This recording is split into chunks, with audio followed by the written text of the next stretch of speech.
हाँ, नमस्कार आप सभी का बहुत बहुत आपका स्वागत है, अभिनंदन है। जो बच्चे नॉन सीयूटी वाले हैं, जिन बच्चों का प्रेफरेंस लिस्ट गलत हो गया है, जो बच्चे रजिस्ट्रेशन नहीं कर पाए हैं, जो बच्चे अपने ठीक समय पे फीस का पेमेंट नहीं कर पाए हैं, उनके लिए हम पूरा प्रोसेस बता रहे हैं। आप बहुत ध्यान से इस वीडियो को देखिएगा क्योंकि बहुत बड़ी समस्या बहुत सारे बच्चों की है।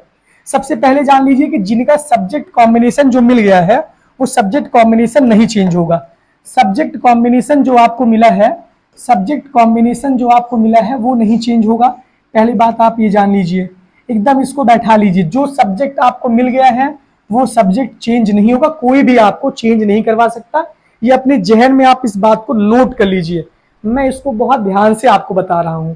दूसरी बात यह है, प्रेफरेंस लिस्ट अगर आपकी नहीं भरी है, सब्जेक्ट प्रेफरेंस लिस्ट अगर आपने नहीं भरी है, तब आपका मेन कैंपस में एडमिशन नहीं हो सकता। तब आप जाइए कॉलेज की साइट पे, यानी जो अफिलिएटेड कॉलेज हैं, इलाहाबाद यूनिवर्सिटी की जितने भी अफिलिएटेड कॉलेज अलग अलग हैं, उनकी अलग अलग साइट पे रजिस्ट्रेशन हो रहा है। या कॉलेज के आसपास जो साइबर कैफे हैं, अगर आप वहां जाएंगे, वहां पर भी आपको पूरा प्रोसेस बता देंगे। सीएमपी के पास सीएमपी के कैफे, वहां पे बहुत सारे कैफे प्राइवेट है। ईश्वर शरण का एडमिशन करवाना तो वहां पे सलोरी में बहुत सारे कैफे हैं। ईसीसी के सामने आसपास बहुत सारे कैफे हैं, तो वहां पर भी हो जाएगा। अगर ऑफलाइन भी करवाएंगे आप तो वहां जाके, ऑनलाइन भी प्रोसेस चल रहा है। तो जिनका प्रेफरेंस लिस्ट नहीं भरा है वो कॉलेज में एडमिशन लें, उनका मेन कैंपस में एडमिशन नहीं होगा। सब्जेक्ट कॉम्बिनेशन चेंज नहीं होगा, पहली बात ये जान लीजिए। प्रेफरेंस कॉलेज, अगर प्रेफरेंस लिस्ट नहीं भरी तो कॉलेज में एडमिशन लीजिए। रजिस्ट्रेशन नहीं किया है या फीस पेमेंट ठीक समय पे आपने नहीं किया है, आपकी लिस्ट में नाम आया था, आपने फीस पेमेंट को नहीं किया, तो इसके लिए थोड़ा सा ये है कि अगर आपने फीस पेमेंट ठीक समय पे नहीं किया तो आप ये काम कर सकते हैं कि प्रवेश भवन इलाहाबाद, अगर आपका नाम कट ऑफ में आया, आपने अगर फीस पेमेंट नहीं किया तो प्रवेश भवन इलाहाबाद यूनिवर्सिटी का है, वहां पर आप एप्लीकेशन दे सकते हैं। सारी चीजें प्रवेश भवन बैंक रोड के पास है और ये मंडे टू फ्राइडे खुला रहता है। मंडे टू फ्राइडे खुला रहता है। आप वहां पे ऑफलाइन जाके एक एप्लीकेशन दे सकते हैं।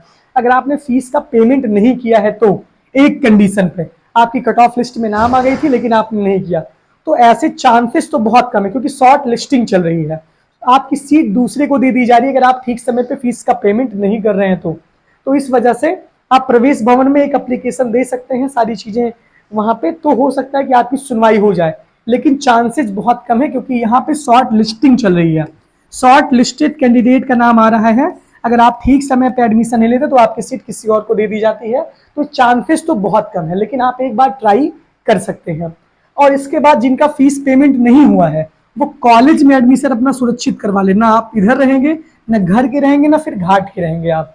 तो ये एप्लीकेशन आप दे दीजिए। अगर मान लीजिए कुछ होता है, आपके पास कुछ रिस्पॉन्स आता है, ईमेल आता है, तब तो ठीक है, ऑनलाइन भी ईमेल कर दीजिए यूनिवर्सिटी को। अगर नहीं होता है उसको जल्दी से आप कॉलेज भी अपनी सीट सुरक्षित कर लीजिए, वरना आप कॉलेज के भी काबिल नहीं रहेंगे क्योंकि कॉलेज की सीटें भर रही हैं। तो ये पूरा हमने बता दिया, 3 कंडीशन। सब्जेक्ट कॉम्बिनेशन नहीं चेंज होगा, प्रेफरेंस नहीं भरे हैं तो कॉलेज में एडमिशन लीजिए, कॉलेज की साइट पे जाके मेन कैंपस का सपना ना देखिए। रजिस्ट्रेशन नहीं किए हैं, रजिस्ट्रेशन किए हैं तो पार्टिसिपेट नहीं है काउंसलिंग में, फीस पेमेंट नहीं किए तो एक बार एप्लीकेशन प्रवेश भवन पे और ऑनलाइन यूनिवर्सिटी की ईमेल पे आप डाल दीजिए। बाकी आप कॉलेज में एडमिशन अपना सुरक्षित कर लीजिए। ये 3 चीजें हो गई। नॉन सीयूटी वाले बच्चे जो डायरेक्ट 12th पास है, उनका डायरेक्ट एडमिशन कॉलेज में चल रहा है, पहले जाओ पहले पाओ, उनका एडमिशन हो रहा है। सब्जेक्ट कॉम्बिनेशन नहीं बदलेगा, जो मिल गया है वो आपको पढ़ना पड़ेगा, अन्यथा आप दूसरी जगह एडमिशन ले लीजिए कॉम्बिनेशन अगर आपको मनपसंद नहीं मिल रहा है तो। ये पूरी की पूरी बात हो गई। इसके बाद अगर आप एडमिशन अपना कॉलेज में ले लेते हैं और कैंपस में अगर आप एडमिशन लेना चाहते हैं तो कॉलेज से एडमिशन कैंसिलेशन का जो प्रोसेस है मैंने वीडियो में आपको समझा दिया है, वो आप ध्यान से समझ गए होंगे। पूरी जानकारी, पूरी सूचना इस वीडियो के माध्यम से मैंने बता दी।